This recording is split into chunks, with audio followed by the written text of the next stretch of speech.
Tyreek Hill, yeah, such a bad look to me. Such a bad look after the game to be saying that, even if that's how you feel right after the game. Not a fan of that in any capacity. You're tuned in to the Ross Tucker Football Podcast, guiding your gridiron journey, none other than your host, former NFL lineman, Ross Tucker.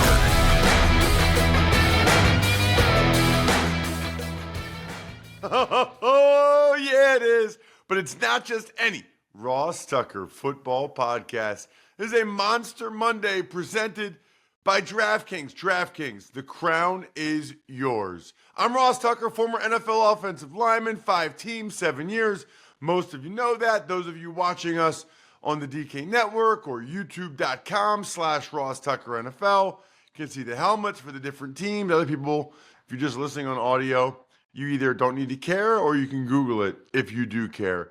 It is a huge Monday in the NFL world because the regular season, sadly, is over. However, that means the real fun is just about to begin. The postseason, the playoffs. We know all of the games in the wild card round. We know all of the seeding, and it all went down yesterday. There is much to discuss. New week means new winners. All you have to do is engage with @RossTuckerPod on social media, any social media in any capacity, or rate and review the show on Apple Podcast or whatever. Forward that to us, ross@rosstucker.com. Take advantage of any of the awesome sponsors here on the show. Love the Game Time app. Huge fan of westshorehome.com/Ross. And then YouTube shout out. Love those of you that make the YouTube comments, youtube.com/Ross Tucker NFL. Super easy for me to do a video on my phone, email it to you, giving a shout out to whoever you'd like. It's big show time. The Big Show. All right, Ross, so what were your overall themes from Week 18 across the NFL? Well, I mean, there's a lot, Jack. There's no question. It was wild. I was very proud on a lot of levels of a lot of NFL players with the effort that they put forth. And today's themes is presented by Labatt Blue Light. Drink some Labatt Blue Lights with your friends and live life to the power of we. Always enjoy responsibly. Beer, Labatt USA, Buffalo, New York. All right, so let's start with the themes. How about just the quote-unquote meaningless games with players with nothing to play for fighting their butt off, right? I mean, you can almost go right down the line. Carolina, those guys had nothing to play for. They played very well. They won the game against the Falcons team that was trying to win and hopefully for them get in. Same with the Dallas Cowboys and how they battled against the Commanders. Same with the Chicago Bears. Nothing to play for. The Packers are playing for the 6th seed, potentially, and the Bears beat them at Lambeau. You know, the Patriots had nothing to play for, much to the chagrin, I would say, of their fans, other than maybe losing the number 1 overall pick, which they did. We'll get to that. But the Saints had a 10-point lead on the Bucs in a win in your in game for the Bucs. So not so much some of these other games like the Chiefs, but I would say for the most part, that was what jumped out, Jack. And it's funny because I was doing a game. I was doing the Texans and the Titans. So I wasn't able, to watch. But I had multiple buddies texting me saying, the red zone is amazing right now. The red zone is crazy right now. I mean, it was going back and forth between Falcons were going to win the NFC South and the Bucs were out, to then that flipped. And then Packers are going to win, Commanders lose, Packers 6 seed, Commanders 7, and then both those games flipped. So, well, I guess one of my things would be just the guys with nothing to play for fighting their butt off. The number 1 pick drama, of which I was a part, although unfortunately for me, calling a game, we always like close games, competitive games. Texans kind of got a lead, and that game against the Titans was never really in doubt. But because of what was going on between New England and Buffalo, there was very much number one pick drama going on, to the point where Titans fans, it was an interesting dynamic because Titans fans were cheering on their team to do well. But then when they would see on the Jumbotron that the Patriots score a touchdown or that Patriots were winning, they would get excited about that. They were happy about that. So they kind of knew what the deal was. Playoff seeding drama all over the place. I think another theme, and this is probably every year, but it was a lot more noticeable, I would say, this year, is just the incentives being met all over the place. I mean, Mike Evans and Calvin Ridley, Von Miller, Geno Smith got $6 million based on what he did yesterday. That's the most. Mike Evans got $3 million. Kyle Van Noy and Von Miller, some of these guys getting sacks. A lot of incentives out there that people knew about, and funny to see the celebrations from the guys, and I'm glad a lot of them were able to hit them. Now, Tony Pollard had a couple for the Titans that he was not able to hit, and he was hoping to. He came back from injury to play in the game to try to hit him, so that was a bummer in my game. But those are some of the ones that jumped out. And then already, we'll have more time to talk about these, I think, tomorrow, Jack, but already a lot of coaching and front office decisions, right? Gerard Mayo fired. A lot of the reports so far, or a lot of the statements so far, have been actually bringing back guys, saying that the brain trust in Miami will stay, the brain trust in Indy. So a lot of stuff like that going on throughout the NFL, but those are the biggest themes to me. All right, we start each of our games with Baltimore, who dominated Cleveland 35-10. They really did. And this was not surprising, right? First of all, Lamar Jackson was awesome, and he did something that's never been done before. Although people I keep seeing different stats. Like Jared Goff did something 72% plus whatever, never been done before. Baker Mayfield did like there's all these stats that people have that this has never been done before. This has only been done 3 times before. And it's all impressive, but when there's like 5 or 6 guys we're talking about, 5 or 6 quarterbacks that all have their own, Lamar Jackson, I think it's 40 touchdowns, 900 passing, 900 yards rushing, less than 5 interceptions, which is amazing. It is. But then Jared Goff has one, and Baker Mayfield has one, and so forth and so on. But Lamar was awesome. It was a little scary for the Ravens with, at different points, Kyle Hamilton and Zay Flowers both having injury scares. And Zay Flowers might not be able to play. I mean, he's listed as week to week, and there's some thought that he's going to be out. I saw one report that it's likely he's out this week against the Pittsburgh Steelers, which would obviously be a major, major loss for the Ravens. I mean, he's the first Pro Bowl receiver ever for the Baltimore Ravens. So to not have him would really be a difference-making situation for the Ravens. Bailey Zappi had a pick 6. Nate Wiggins, who's had just a tremendous year for the Ravens, had the pick 6. Derrick Henry did his thing as usual. Myles Garrett got shut out. He was trying to be the sack champ. He got shut out, but the guy in the next game absolutely did not. Yeah, next game, Bengals, they get the win, but unfortunately they will still miss the postseason, 19-17. Kudos to them for battling until the very end. And yes, they probably are one of the 7 best teams in the AFC, and they gave themselves a shot. But we'll remember this next year, Jack. All of the games matter. Those games in September, those games in October, those games matter. You have to win those. They count just as much as the ones in the second half. And unfortunately, Bengals fans will be left wondering, what could have been. Trey Hendrickson, absolute monster. what do you have, 3 or 3.5 sacks in that game against the Steelers? Might be Defensive Player of the Year. That might have been enough to bump him up to Defensive Player of the Year by winning the sack race, the sack title, and by winning it significantly. It sounds like it's between him and Patrick Surtain in my mind.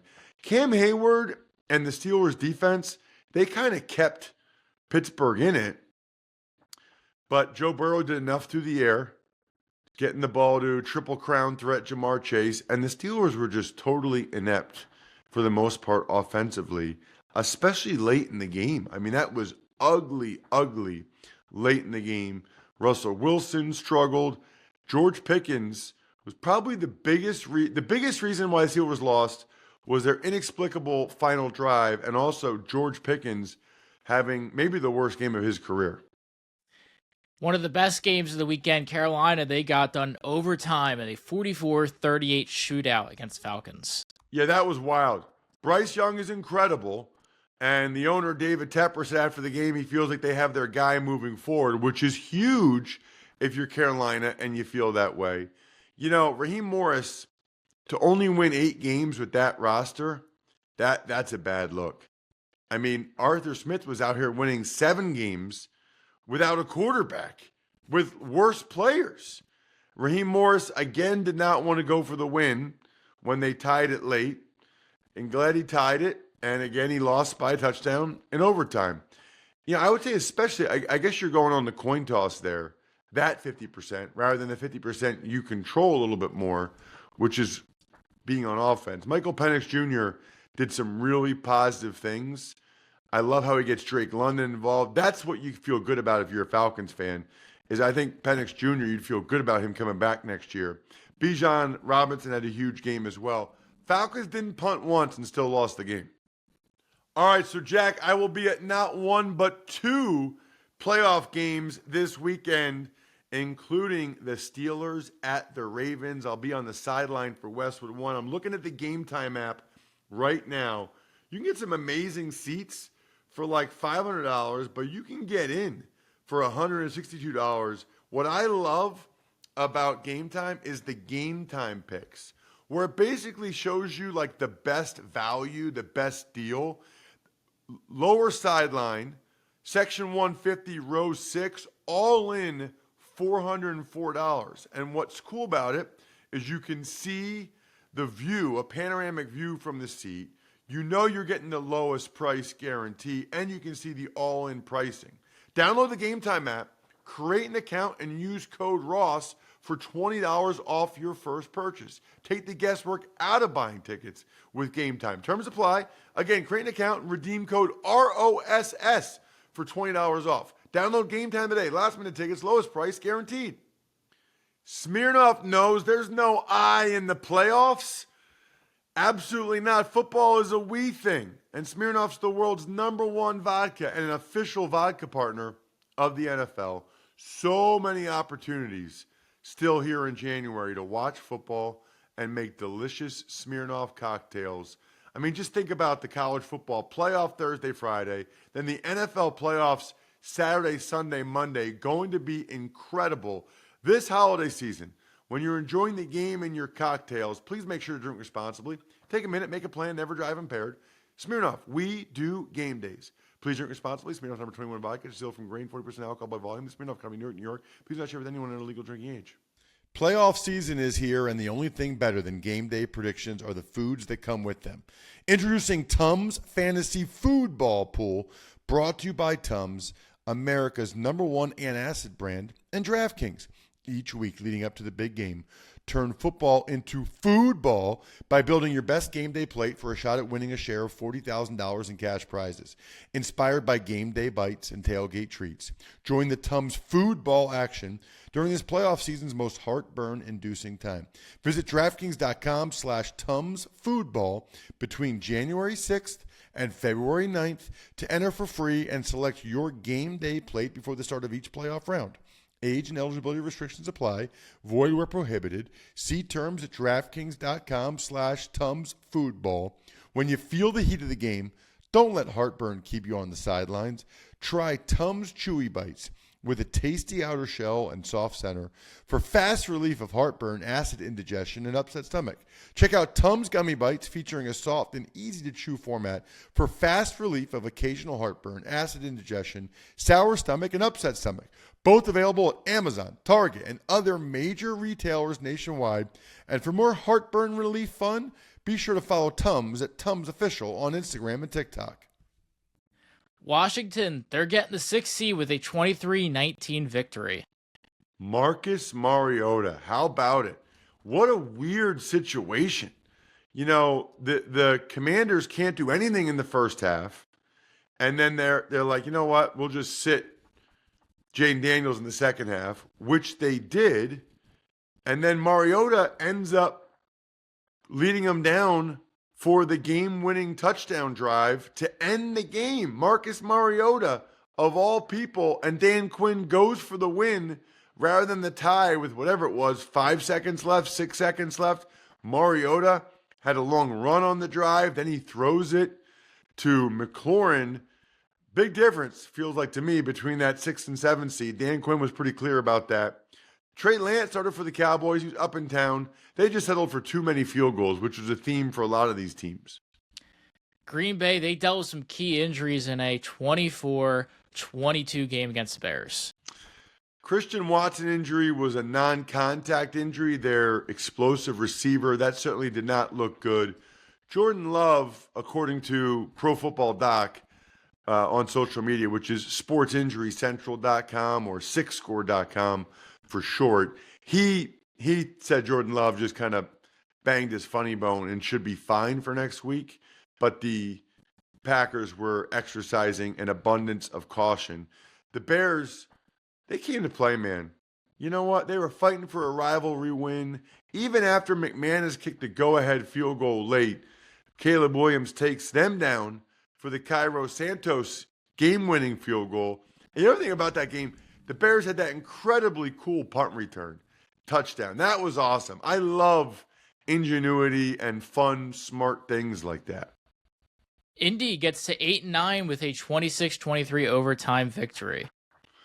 8 wins for the Colts after 9 last year, which means Shane Steichen, their head coach, is exactly 500 during his career, right? I mean, he's exactly 500.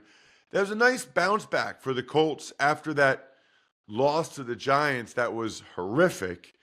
Flacco and the receivers did their part, but honestly, it was a huge game again from Jonathan Taylor. The Colts have, I feel like, enough pieces if they stay healthy and if they get better quarterback play. You know, if you have competent quarterback play, you have a really good chance. If you don't, you don't. You know, Brian Thomas was a major bright spot for the Jags as usual. Chris Ballard and Shane Steichen are staying. I think a lot of people were surprised about Ballard. I thought Steichen would get another year, but a lot of people were surprised about Ballard. But those two guys are staying, according to the owner, Jim Irsay. Meanwhile, on the flip side, sounds like the Jaguars, pretty good chance they'll be cleaning house in the next couple of days here. New England, they lost control of the first overall pick, and then they also move on from head coach Gerard Mayo, as you mentioned, after a 23-16 win. So many interesting things there. I mean, they only played Drake May for one series, and then Joe Milton came in and played pretty darn good. I mean, Joe Milton looked awesome, running around, throwing the ball. Another one, Jack, that's another one for the whole meaningless game. That game wasn't meaningless at all to Joe Milton to show what he could do in an NFL regular season game as a starter. Meanwhile, the Bills played Mitch Trubisky and Mike White and several guys. Kayshon Boutte had another big game for the Patriots. I said this last week. He might be part of the solution at the receiver position, which could really help.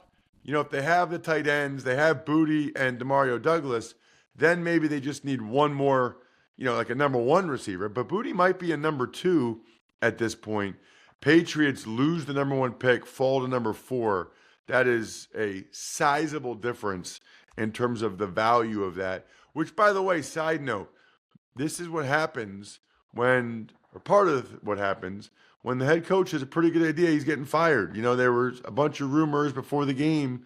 That was Lovie Smith-esque. Tanner McKee and the Eagles, they get to 14-3 with a 2013 win over the Giants. Tanner McKee looked like the real deal again. He's another textbook example of the game being anything but meaningless for all those guys. Will Shipley and all the guys for the Eagles that played in that game. The Giants were not able to carry over any of the momentum that they had from the Colts win last week, as for the most part, the Eagles' backups on defense. I mean, Jordan Davis started. I think that might have been the only starter on defense, Jack. Am I wrong? I'm trying to think. Bryce Huff's not a starter, so I think Jordan Davis was the only quote-unquote starter on defense. Maybe Milton Williams, but they totally shut down Drew Lock and the Giants, other than Malik Neighbors, who had a nice game as usual. Philadelphia basically sat almost every starter. Goddard played a little bit to get wet after get his feet wet after being injured for a month, but that was about it. Next up, Tampa. They win the NFC South in a 27-19 thriller. So the Saints and Spencer Rattler, they battled, man. They got up all the way to a 10-point lead.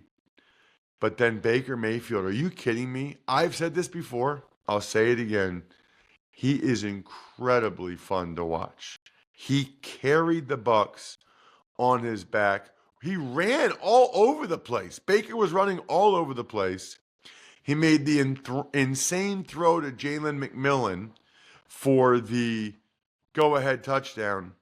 And then we had the Mike Evans moment, which I'm going to say, Jack, just watching Mike Evans after that play, watching everybody out there, I think Mike Evans had the hungriest performance of the week, presented by 11oaksfarms.com.